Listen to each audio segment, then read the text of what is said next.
Pemirsa Wihara Nirmala Bonsan Bio Tangerang melaksanakan kegiatan persiapan menjelang Hari Imlek pada tanggal 29 Januari 2025 mendatang. Beberapa persiapan diantaranya menyiapkan kursi, meja, serta lampu lampion. Salah satu penasehat Wihara Nirmala Bonsan Bio, Beng Beng, mengatakan momentum perayaan Hari Imlek tahun ini diharapkan seluruh umat selalu diberikan keberkahan dan juga keberuntungan.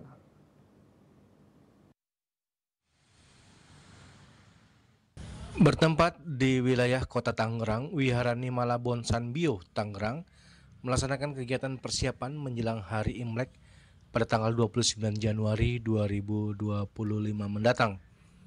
Beberapa persiapan dilakukan diantaranya pemasangan lampu pion, menyiapkan tenda-tenda, kursi-kursi, dan meja. Perayaan Imlek ini juga menandai dimulainya tahun ular kayu dalam kalender Cina. Perayaan Imlek di Indonesia biasanya berlangsung selama 15 hari, dimulai sebelum tahun baru dan berakhir festival lampion pada hari ke-15. Selama periode ini berbagai tradisi seperti berkumpul bersama keluarga, membersihkan rumah dan memberikan angpau kepada anak-anak dan orang yang belum menikah.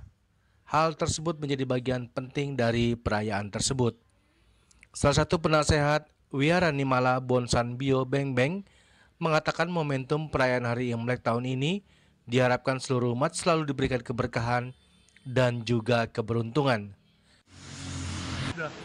Sudah dari 2 minggu lalu, ya sudah bersih-bersih dan lain sebagainya, pemasangan lampion di mana-mana. Di dalam wihara ini banyak sekali lampion-lampion yang dilakukan. Nah, untuk semuanya nanti kita akan ada acara juga nanti pada malam Imleknya itu ramai sekali.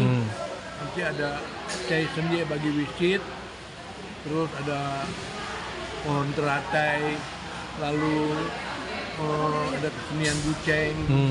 Nanti malam Imlek. Persiapan Imleknya sih sudah cukup memadai ya, sudah selesai. Semuanya udah kira-kira udah hampir 90% lah. Sudah siap semua ya? Udah hampir selesai.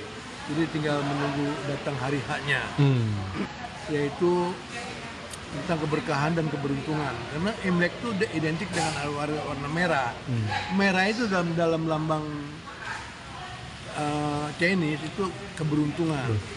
Jadi umat Wihara Nirmala dan dimanapun berada selalu menggunakan atributnya warnanya merah, pakaiannya merah, topinya juga merah kalau pakai topi.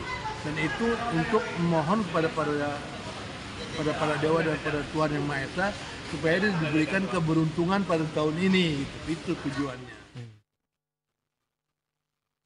Dari Tangerang, Juli Suharta dan Ketut Sumadiasa melaporkan.